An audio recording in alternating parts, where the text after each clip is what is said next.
একটা মেয়ে তার জীবনে অর্ধেকটা কষ্ট পায় তার নিজের পরিবারের কাছ থেকে, আর বাকি অর্ধেক কষ্ট পায় তার নিজের হাজব্যান্ড বা প্রিয় মানুষের কাছ থেকে।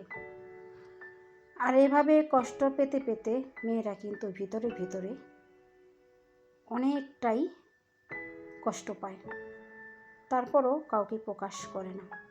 আসসালামু আলাইকুম, সবাই কেমন আছেন? আশা করি ভালো আছেন। এদিকে আমরাও ভালো আছি আলহামদুলিল্লাহ। আমি সাথে আক্তার দোহার থেকে বলছি। সাথে আক্তার চ্যানেল থেকে আপনাদের সবাইকে স্বাগতম।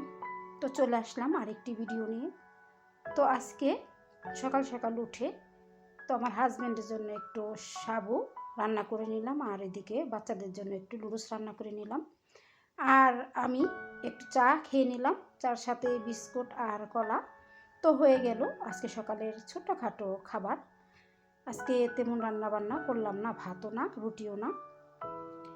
তো তারপরে যে খেয়েছিলাম থালা বাসন ছিল একটু, সেগুলো ধুয়ে নিলাম, আর কিচেনটা সুন্দর করে পরিষ্কার করে নিলাম। যেহেতু দুপুরে রান্নাতে চলে আসব, তো তার আগে কিচেনটা পরিষ্কার করে নিলাম।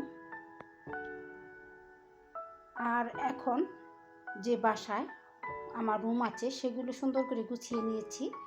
আর এদিকে যে আমার ছেলের পড়ার টেবিলটা, তো এটা অনেক দিন ধরে ভাবছি পরিষ্কার করিনি, গুছিয়ে নিইনি। তো এদিকে বইগুলো আমি সুন্দর করে গুছিয়ে নিয়েছি এক সাইড করে, আর বাকি বইগুলো আমি আলমারিতে রেখে দিয়েছি।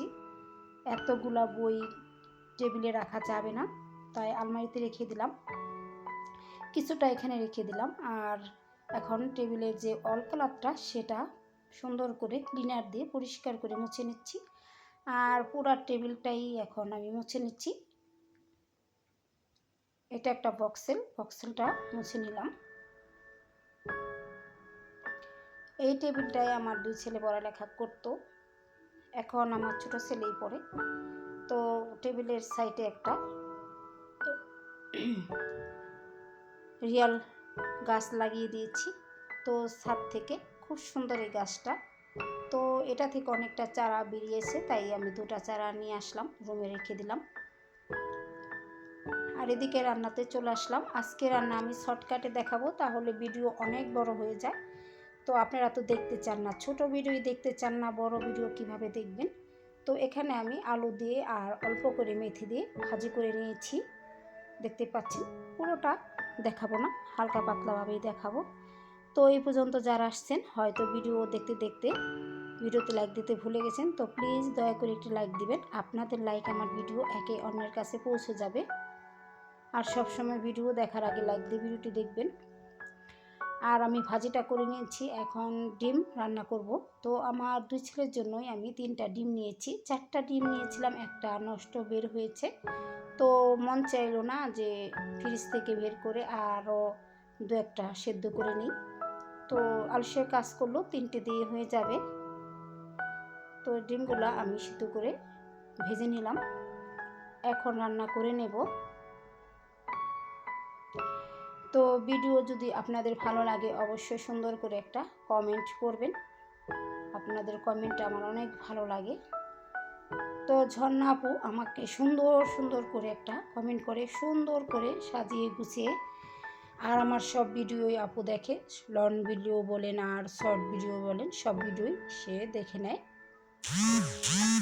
আর এদিকে নতুন নতুন আপুরাও যুক্ত হয়েছে আমার চ্যানেলে। আরেকটা আপু আছে হুজাফাস লাইফস্টাইল থেকে, এই আপুটাও আমার ভিডিও সব সময় দেখে এবং সুন্দর করে কমেন্ট করে। খুব ভালো লাগে যখন আপুরা আমাকে কমেন্ট করে। আর এদিকে ডিমগুলো আমি ভালো করে রান্না করে নিচ্ছে, আর এদিকে আপনাদের কমেন্টের কথা বলছি। আর আপনারা কীভাবে কি কমেন্ট করেন সেটা বলিনি, শুধু যে কমেন্ট করে সেই চ্যানেলের নামটা বললাম। আরেকটা আপুর কথা বলছি, কাজল অঙ্কিতা লাইফস্টাইল থেকে। এই আপুটা আমার সুন্দর একটা কমেন্ট করেছে, তো এই কমেন্টটা আমি না পড়লেও পারতাম, তারপরেও পড়লাম। ভাবলাম যে এত সুন্দর একটা কমেন্ট করেছে, তো আমি বলেই ফেলি। এই আপুটা আমাকে কমেন্ট করেছে, তোমার বাসাটা খুব সুন্দর। হ্যাঁ আপু, তুমি অনেক সুন্দর, তোমার মনটা সুন্দর বলে তুমি আমার রুমগুলো বাসাটা সুন্দর বলেছ, ধন্যবাদ আপু তোমাকে। এভাবেই পাশে থেকো। আর ডিমটা রান্না করে নিয়েছি, এখন পাঙাশ মাছটা রান্না করছি, কিন্তু পুরো ভিডিওটা নেই, কেটে গেছে। আর ভিডিও কেটে গেলে কেমন লাগে সেটা তো আপনারা জানেন, কি বলবো। তো একটু ছিল, তাই এটুক দিয়েই আমি ভিডিওটা সাজিয়ে নিলাম।